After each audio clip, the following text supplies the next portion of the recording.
Bapak, Ibu, dan saudara-saudari yang dikasihi dan mengasihi Allah, secara khusus para kakek, nenek, dan lansia, selamat pagi. Saya akan secara singkat menyampaikan katekese tentang sakramen pengurapan orang sakit. Bapak, Ibu, dan saudara-saudari, kakek, nenek, dan lansia, sekitar abad ke-12 hingga abad ke-20 sebelum Konsili Vatikan kedua, sakramen pengurapan orang sakit pernah disebut sebagai sakramen perminyakan terakhir.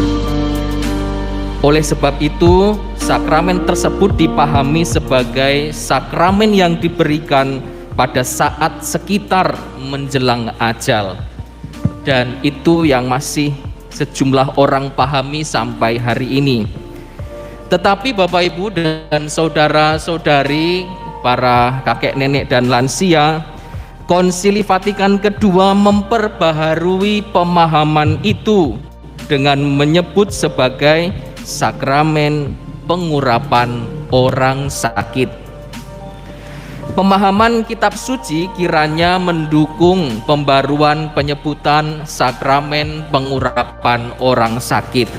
Yang pertama, keyakinan lama di Israel memahami sakit sebagai akibat dari perbuatan dosa atau salah.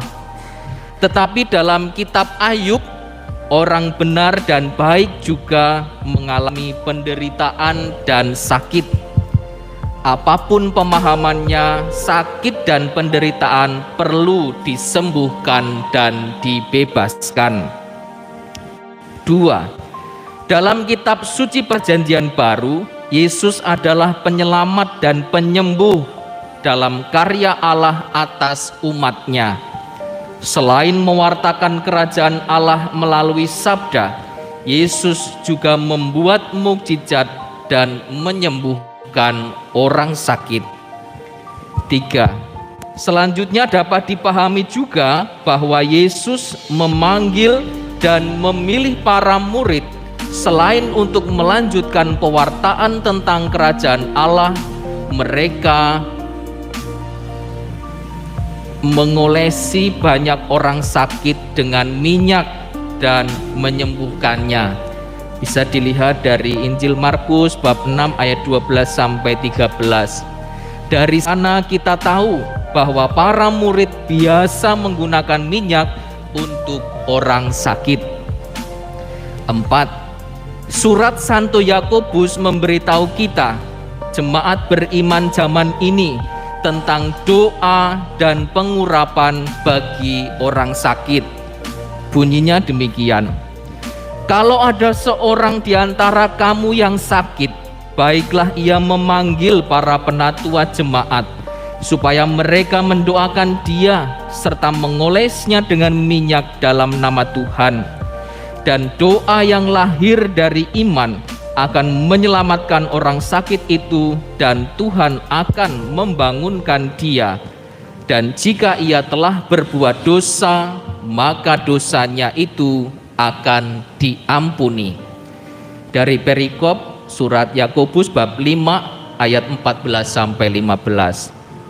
Bapak, Ibu, dan saudara-saudari, kakek, nenek, dan lansia yang dikasihi dan mengasihi Allah, Konsili Vatikan kedua melalui dokumen Sacrosanctum Concilium artikel yang ke-73 menegaskan demikian: pengurapan terakhir yang dipakai sebelum Konsili Vatikan kedua itu, atau lebih tepat lagi disebut pengurapan orang sakit, bukanlah sakramen bagi mereka yang berada di ambang kematian saja. Maka saat yang baik untuk menerimanya pasti sudah tiba, bila orang beriman mulai ada dalam bahaya maut karena menderita sakit atau sudah lanjut usia. Selanjutnya, dokumen Konsili Vatikan kedua yang berjudul Lumen Gentium pada artikel ke-11 menegaskan, melalui perminyakan suci, orang sakit, dan doa para imam, seluruh gereja menyerahkan mereka yang sakit kepada Tuhan yang bersengsara dan telah dimuliakan, supaya Ia menyembuhkan dan menyelamatkan mereka. Bahkan gereja mendorong mereka untuk secara bebas menggabungkan diri dengan sengsara dan wafat Kristus, dan dengan demikian memberi sumbangan bagi keselamatan umat Allah. Kemudian pada tahun 1972, Kongregasi Ibadat mengeluarkan pedoman liturgi orang sakit yang berjudul Ordo Unctionis Infirmorum Eorumque Pastoralis Curae. Melalui pedoman itu, kita kemudian diberitahu tentang yang pertama, penerima sakramen ini ialah orang yang sakit berat, baik karena usia lanjut maupun karena penyakit, atau kepada orang yang akan menjalani operasi besar, atau kepada orang tua yang sudah surut kekuatannya, meskipun bukan karena penyakit. Juga anak-anak yang sudah cukup dapat mengambil manfaat dan menimba penghiburan dari sakramen ini. Kitab Hukum Kanonik kemudian menyebut anak-anak ini mereka yang sudah dapat menggunakan akal budi. Atau juga bagi orang sakit yang pingsan, asal saja agak jelas bahwa ia akan meminta sakramen ini seandainya ia masih sadar. Yang kedua, sakramen pengurapan orang sakit dapat diterima berulang kali kalau si sakit telah sembuh dan kemudian sakit lagi, atau timbul krisis yang baru. Tiga, yang memberikan pengurapan orang sakit ialah imam. Diakon pun belum, apalagi brother. Imam yang memberikan pengurapan orang sakit. Imam ya termasuk uskup juga. Yang keempat, minyak yang digunakan ialah minyak zaitun atau minyak lain yang diperoleh dari tumbuhan, yang harus diberkati oleh uskup atau oleh seorang imam yang berwenang berdasarkan hukum umum, yakni yang disamakan dengan uskup diosesan, dan mereka yang dalam keadaan darurat ialah setiap imam. Biasanya Bapak Ibu dan saudara-saudari, kakek nenek dan lansia, pemberkatan minyak ini dilakukan oleh uskup pada hari Kamis pagi dalam pekan suci. Minyak itu kemudian disebut Oleum Infirmorum atau selalu disingkat dengan OI, sebagaimana yang Bapak Ibu saudara-saudari lihat di depan. Ada tempat minyak dan minyaknya namanya OI, Oleum Infirmorum. Yang kelima, sakramen pengurapan orang sakit memberikan kepada si sakit rahmat Roh Kudus. Si sakit dibantu memperoleh keselamatan dari Allah dan ditabahkan untuk melawan godaan dan rasa takut akan kematian. Maka si sakit berani menanggung dan mengatasi penderitaannya. Bapak Ibu dan saudara-saudari, kakek nenek dan para lansia, demikian katekesis singkat berkenaan dengan sakramen pengurapan orang sakit. Berkenaan dengan perayaan hari ini, perayaan kakek nenek dan lansia yang secara universal untuk yang kedua kalinya, hari ini akan diterimakan kepada kakek nenek dan lansia yang bersedia menerima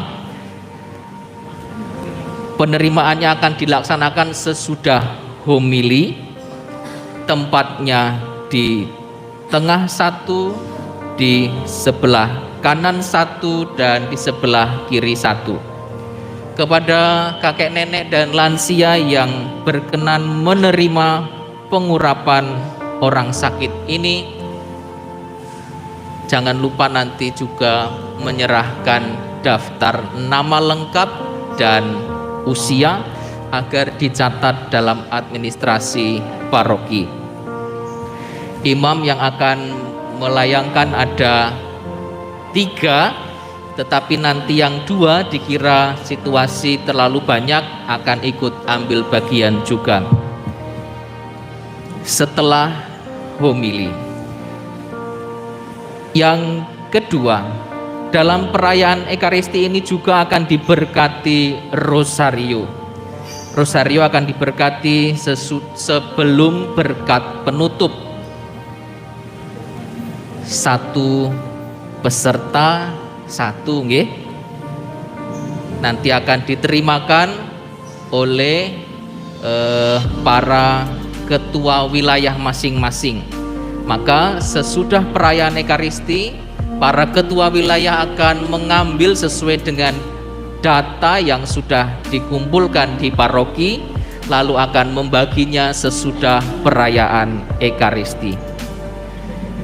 Bapak, Ibu, dan saudara-saudari, perayaan Ekaristi hari ini akan dipimpin oleh Romo Pit Yunanto Sukowiluyo dan didampingi oleh Romo Anjar, Romo Supri, dan Romo Hiron, serta saya sendiri.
Dalam nama Bapa dan Putra dan Roh Kudus. Amin. Semoga rahmat Tuhan kita Yesus Kristus, cinta kasih Allah, dan persekutuan Roh Kudus bersamamu.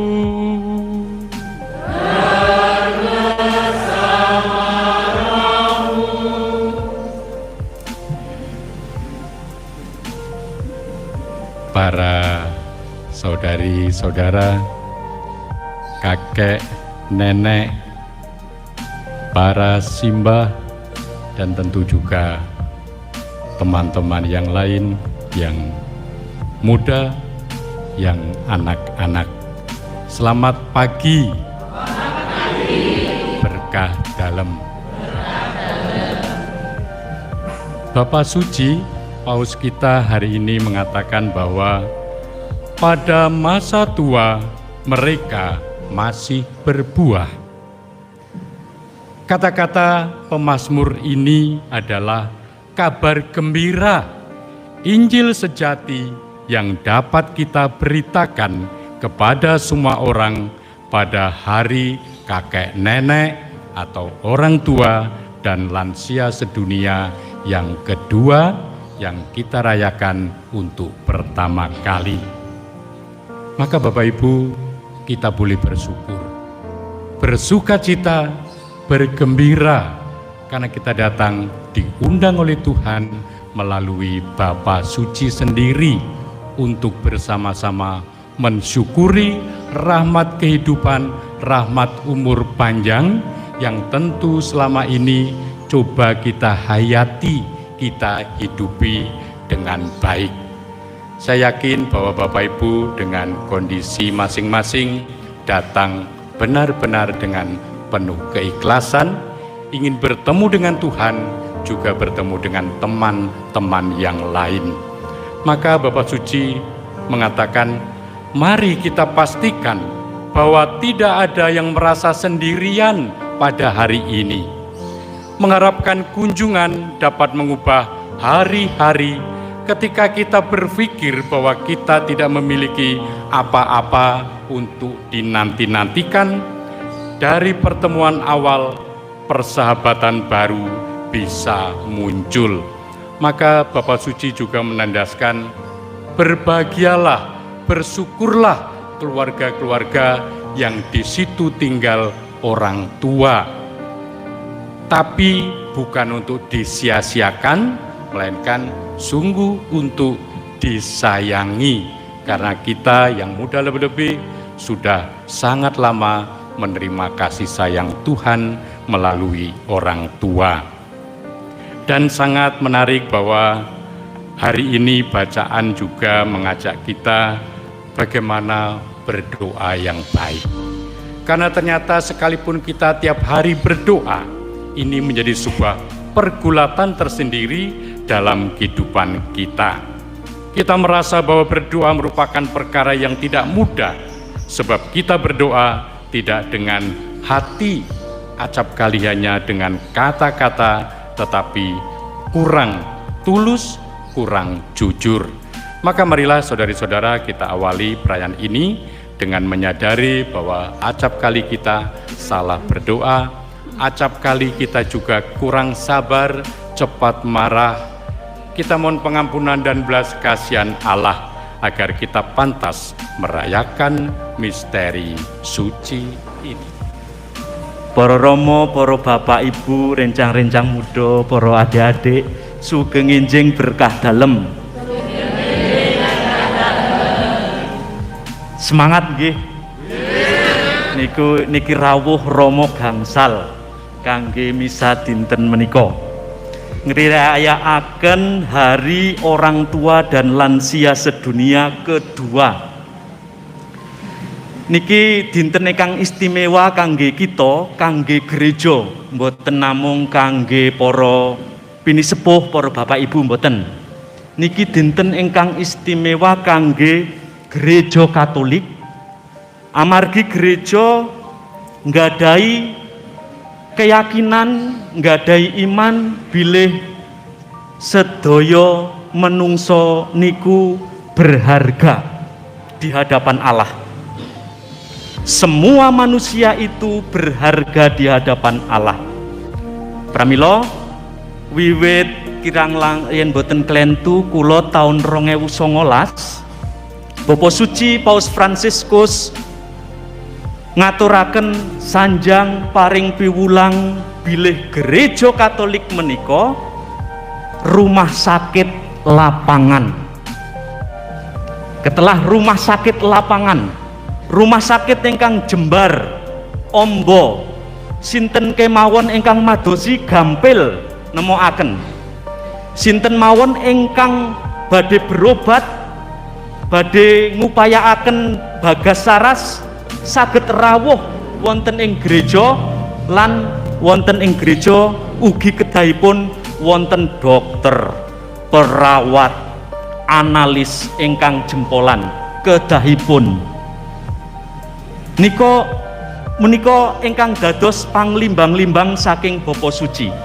Gereja Katolik dados rumah sakit lapangan ingkang mboten saged nolak sinten kemawon ingkang badhe pados kesehatan. Lajeng saking panglimbang-limbang Bapa Suci menika, gereja ugi wonten ing pundi kemawon, napa paroki, napa keuskupan, napa ten setasi, napa lingkungan kita anggadhahi kewajiban nglajengaken piwulang menika. Kita gadah pertanyaan kangge kita, apakah gereja kita sungguh sudah menjadi rumah sakit lapangan. Punapa gereja Katolik, gereja kita menika sampun estu dados rumah sakit lapangan ingkang tinarbuka kangge sinten kemawon ingkang badhe rawuh. Wajah gereja ditampilkan sebagai wajah yang ramah, seperti wajah dokter dan perawat ketika di rumah sakit. Pasien sudah datang dengan kesakitan, kalau wajah dokter dan wajah perawatnya itu merengut, pasiennya tambah sakit. Sakitnya bukan hanya di tangannya yang luka, tapi sakitnya itu di sini. Sakitnya itu di sini. Kita gereja kedah terus nglelimbang menapa gereja estu sampun dados ingkang kados dipun pulangaken dening Bapa Suci Paus Fransiskus. Kangge menika wonten ing taun 2020 wonten saking Vatikan serat ingkang judulipun niku Pertobatan Pastoral Komunitas Paroki. Pertobatan pastoral, bukan pertobatan pribadi-pribadi, tapi pertobatan pastoral komunitas paroki. Wonten ing dokumen niku wau, gereja paroki khususipun napa keuskupan kedah purun goleki menapa ingkang wonten ing dinten kita menika, wonten ing jaman kita menika kirang dipun gatosaken dening manungsa. Contonipun kasebut ada wajah-wajah baru kemiskinan, ada kelompok-kelompok yang semakin terpinggirkan, padahal zaman kita menika langkung maju, langkung sejahtera ugi. Sinten to ingkang ketelahipun dados kelompok marginal, kelompok pinggiran ingkang kirang kasih sayang, kirang perhatian. Saking budaya Eropa kasebut setunggal tiang sepuh dados kelompok ingkang kirang perhatian. Kathah ten Eropa menika tiang sepuh ingkang manggenipun boten ten daleme piyambak, tabone pun boten nonten, tapi manggenipun ten panti jompo. Modale namung megang HP. Kalau ada apa-apa nanti pencet nomor ini, dokter datang atau perawat datang. Bukan pertama-tama anaknya, karena kesehatan biasanya yang menjadi persoalan untuk orang tua. Niku kangge contoh kemawon. Nek wonten ing budaya timur, budaya kita, kula kinten boten. Tiang sepuh tasik manggen kalih para putra wayahipun. Dados kita sik dados setunggal. Sepindah malih niku wau namung contoh, setunggal contoh bilih gereja kedah madosi tiang-tiang ingkang kurang diperhatikan. Niku kangge contoh kemawon sepindah malih Bapak Ibu. Wonten ing dokumen pertobatan pastoral komunitas paroki niku wau, gereja paroki sepindah malih kedah madosi punapa ingkang saged dipun dadosaken misi evangelisasi, misi kabar sukacita. Napa niku PR kangge sedaya paroki wonten ing gereja Katolik, harus mau mencari wajah-wajah baru kemiskinan, wajah-wajah baru yang terpinggirkan, dan di situ gereja harus mau bermisi masuk ke situ. Karena jati dirinya gereja adalah bermisi membawa kabar sukacita. Kalau itu tidak dilakukan, kita itu namanya dopok maksud saya, ngapusi, teori saja. Kalau itu tidak kita cari di zaman sekarang, maka panggilan ini sekaligus ajakan untuk kita semua. Dan gereja pada hari ini merayakan Hari Orang Tua dan Lansia Sedunia kedua. Ini adalah awal cara gereja menghargai para pejuang, mereka yang sudah mendahului kita menjadi tua. Jadi teman-teman muda, para kawula muda, hari ini adalah langkah pentradisian untuk menghargai, menunjukkan kasih kita terhadap orang tua. Orang tua yang di beberapa tempat itu dibudayakan sudah seperti zaman kita. Misalnya ambil apa, dipakai, lalu sudah nggak dipakai, sudah nggak berguna, buang. Ada bahaya itu.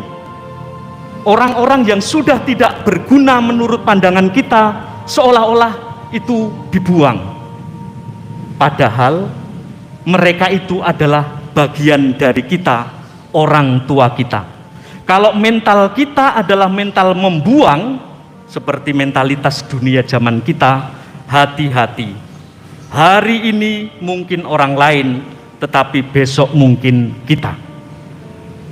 Gereja mengajak kita untuk menjadi orang-orang yang punya tradisi dan terstruktur dalam gereja-gereja paroki, penghormatan terhadap orang tua dan lansia. Maka ke depan mestinya ada terus-menerus kegiatan yang dibuat untuk merayakan Hari Orang Tua dan Lansia Sedunia yang kita buat sebagai gereja. Semoga ini sungguh menjadi kegiatan kita bersama. Walaupun kita yang muda, anak-anak, cucu-cucu mungkin repot ngantar mbahnya ke gereja hari ini, tetapi pentradisian, pembiasaan dalam gereja ini harus berlanjut karena di situ kasih tampak. Misi gereja membawa sukacita tampak di situ. Kalau kita hanya males, merasa orang tua ngerepoti, mentalitas apa yang akan diwariskan kepada generasi kita berikutnya? Kita nanti yang jadi korban. Kita nanti yang mungkin akan dianggap oleh mereka tidak berguna lah, tidak perlu dibuat apa-apalah. Tetapi sekali lagi, yang mentalitas pribadi seperti itu tidak boleh merusak apa yang gereja impikan terhadap orang tua dan lansia yang wujud nyatanya hari ini kita buat. Para bini sepuh, para bapak ibu sedaya, panjenengan sami menika pribadi ingkang miturut pesan Bapak Suci Paus Fransiskus menika tiyang ingkang dipun berkahi kanthi yuswa ingkang inggil. Panjenengan menika sami tiyang ingkang sampun diparingi Gusti kathah woh wonten ing gesangipun panjenengan. Kula dereng sepuh, kula tesih muda Bapak Ibu. Saya baru kepala 4, baru, tapi ada yang lebih muda di belakang saya. Romo Aris itu lebih muda, paling muda di antara kami. Tapi para bapak ibu sedaya, para pini sepuh, ampun kesupen panjenengan menika miturut iman gereja. Menika tiyang ingkang dipun berkahi dening Gusti. Ingkang wonten ing wedal sepuh menika tasik ngasilaken woh. Ampun boten pitados, Bapak Ibu tasik ngasilaken woh miturut kapitadosanipun gereja. Wohe wujud napa? Bapak Suci kirang langkung paring panglimbang-limbang mekaten. Para pini sepuh menika nggadahi pengalaman, napa pengalaman batin, napa pengalaman lahiriah nika ingkang estu sampun kathah. Para pini sepuh nggih menika tiyang ingkang saged ningali napa ingkang sae, napa ingkang boten sae. Amargi saged ngraosaken hasilipun. Contone mawon, yen nalika muda koken ngerokok, mangke sepuh nggih ambekane radi napa lah. Niku resiko logis. Niku resiko ingkang tiyang sepuh ingkang sampun ngalami saged paring pulang dateng para kawula muda. Nek ngerokok ya ngerokok, ning aja kaya sepur misalipun. Ngoten niku contonipun mawon Bapak Ibu. Para Bapak Ibu, para pinisepuh, nggih menika tiyang ingkang kados wonten ing pesanipun Bapa Suci kedah nggadahi misi tugas nggih menika merubah dunia yang mentalitasnya sekarang tadi membuang, nek wis ora migunani diguang. Bapak Ibu nggadahi tugas marisaken, mewariskan dumateng generasi muda ingkang asmanipun kelembutan hati, kerendahan hati, sikap sabar.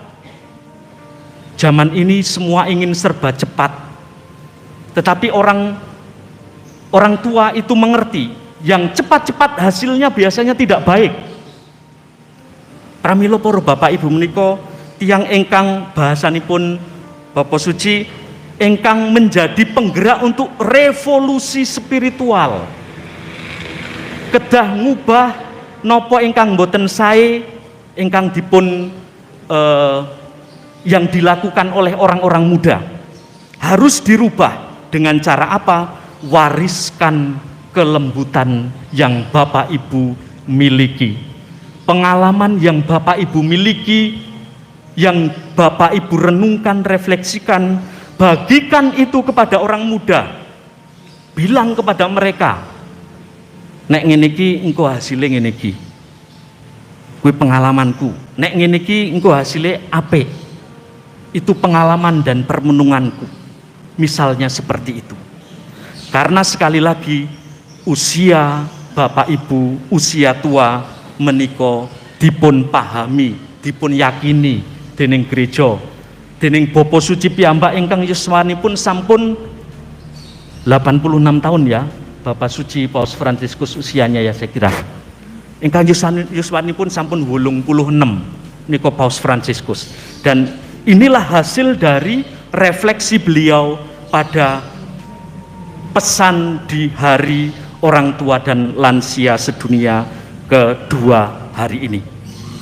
Para Bapak Ibu, miturut tiang kathah, para Bapak Ibu, para mbah, Bapak Ibu menika langkung tresna dumateng para wayahipun putu tinimbang dumateng para putra putrinipun. Leres mboten?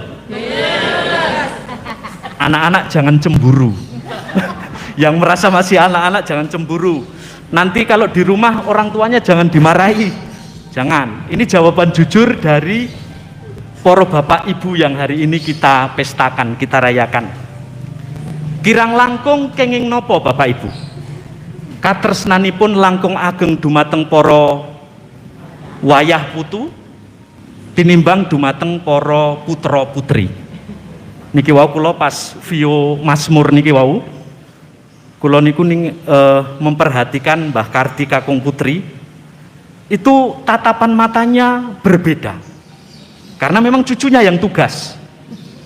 Maka tadi saya itu sebenarnya nggak konsentrasi tapi batin malahan saya, batin yang Mbah Kardi pikirkan itu apa ya, ketika melihat Vio yang masih muda, yang pernah saya tanya, Vio mau sekolah di mana? Oh bagian teknologi, mau ke Jepang, misalnya seperti itu.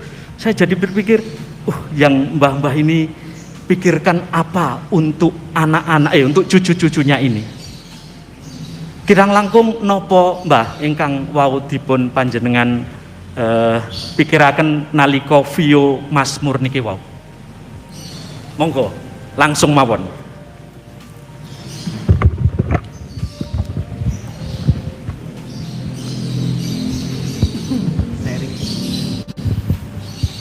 Monggo.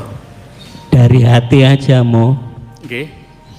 Ya timbul sendiri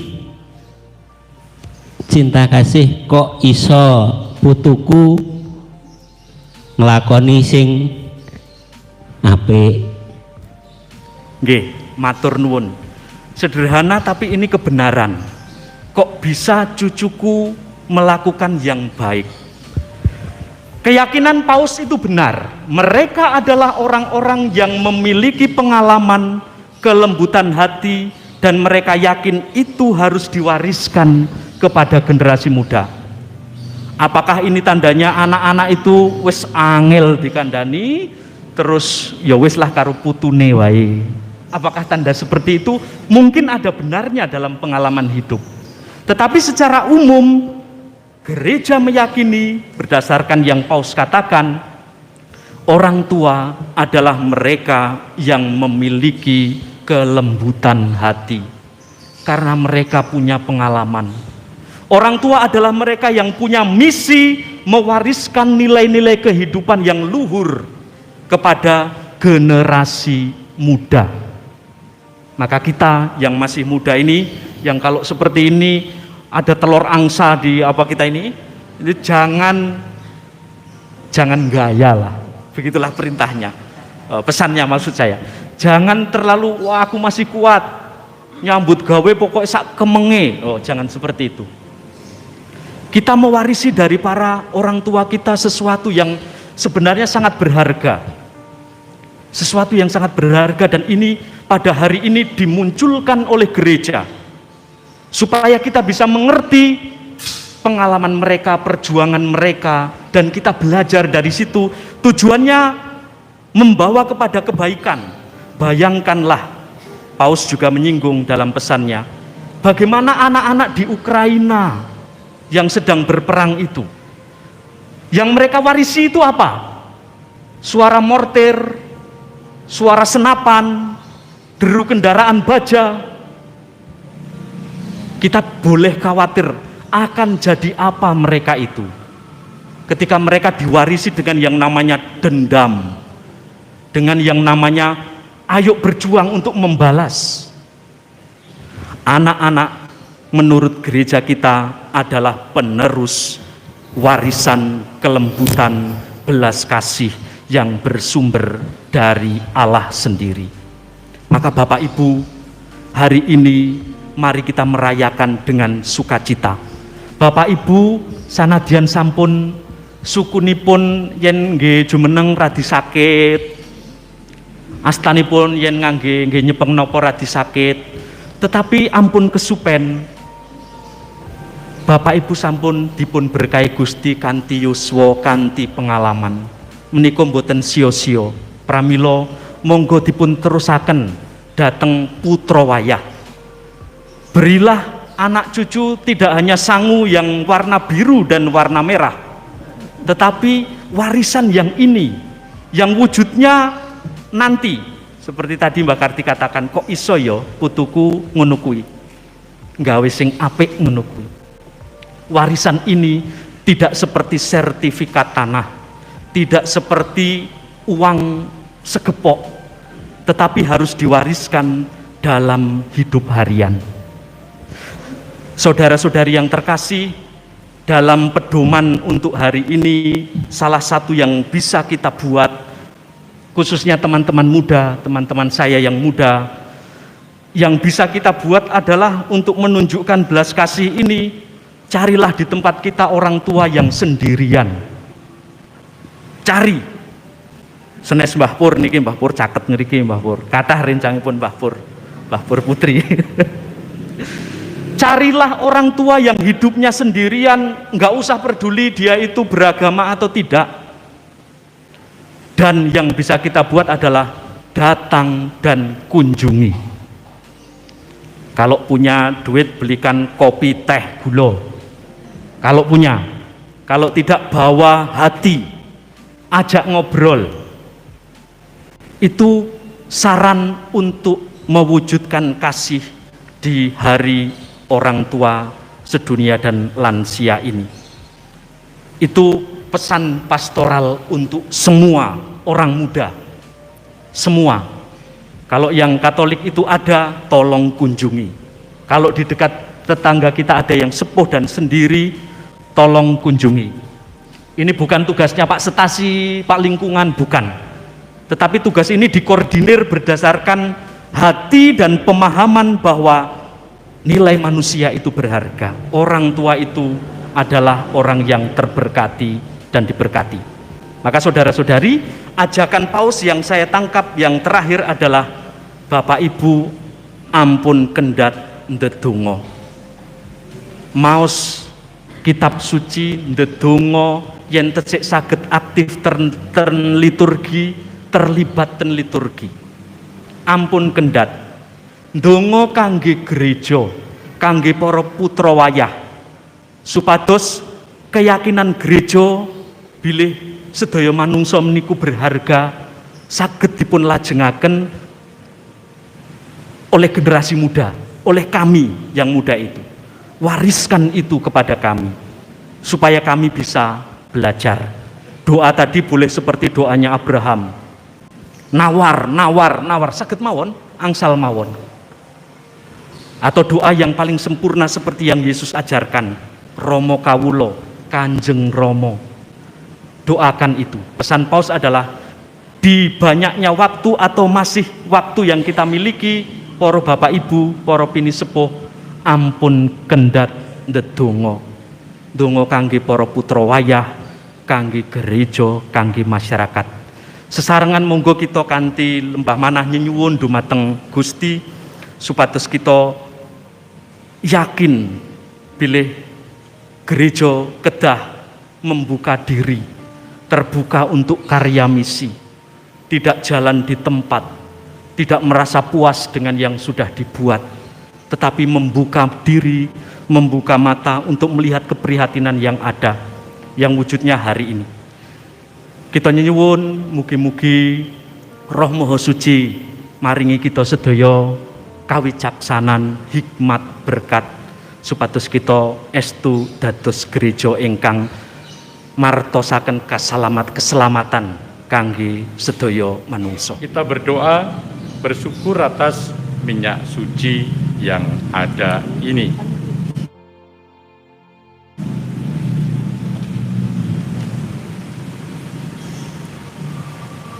Nanti saudari-saudara menjawab, kami memuji Dikau. Marilah kita mengucapkan pujian syukur kepada Allah yang telah memberikan kita minyak kudus ini sebagai lambang kelimpahan rahmat-Nya. Terpujilah Engkau Allah Bapa yang Maha Kuasa, karena Engkau telah mengutus Putra-Mu ke dunia guna menolong dan menyelamatkan kami. Kami memuji Dikau. Terpujilah Engkau Allah Putra yang tunggal, karena Engkau telah menerima hidup yang hina seperti kami manusia, supaya menyembuhkan segala kesakitan kami. Kami memuji Engkau. Terpujilah Engkau Allah Roh Kudus. Engkau adalah penolong kami, karena Engkau menguatkan tubuh kami yang lemah dengan daya-Mu yang lestari. Kami memuji Dikau. Ya Tuhan, anugerahkanlah kepada hamba-hamba-Mu yang kami urapi dengan minyak kudus ini dalam kekuatan iman, keringanan dalam penderitaannya, dan tabahkanlah hatinya di dalam kelemahannya dengan pengantaran Kristus Tuhan kami. Amin.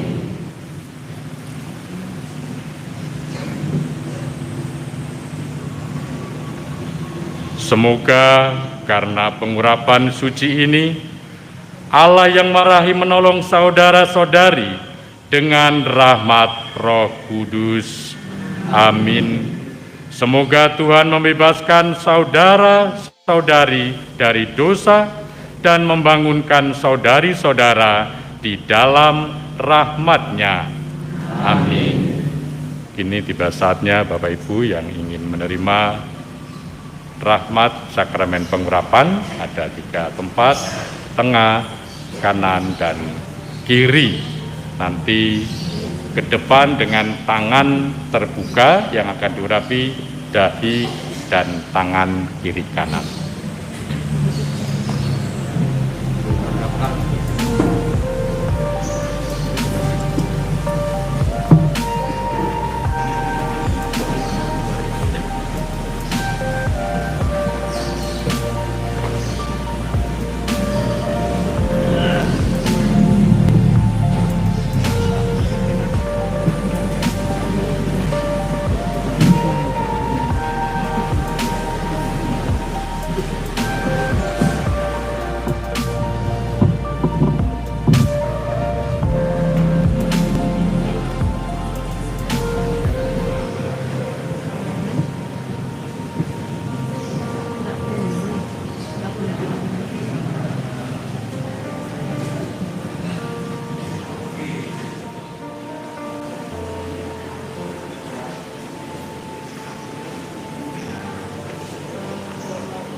Ini.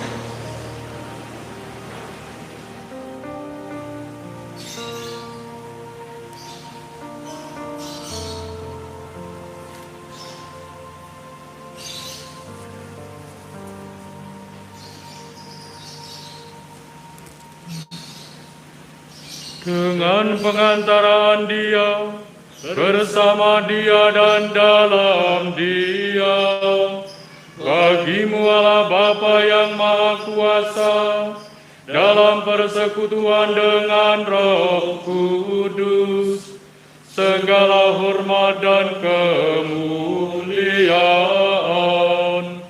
sepanjang segala masa. Amin. Tuhan bersamamu.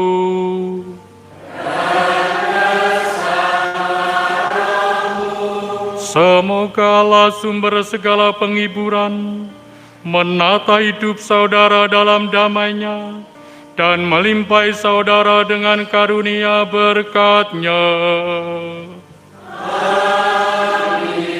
Semoga Allah senantiasa membebaskan saudara dari kecemasan dan meneguhkan hati saudara dalam kasih-Nya. Semoga saudara berlimpahkan anugerah pengharapan iman dan kasih, menjalani hidup sekarang dengan karya-karya yang baik, dan dengan sukacita dapat mencapai hidup kekal. Amin. Dan semoga berkat Allah yang Maha Kuasa, Bapa dan Putera dan Roh Kudus, turun atas saudara dan menetap senantiasa. Saudari-saudara, pergilah, misa sudah selesai.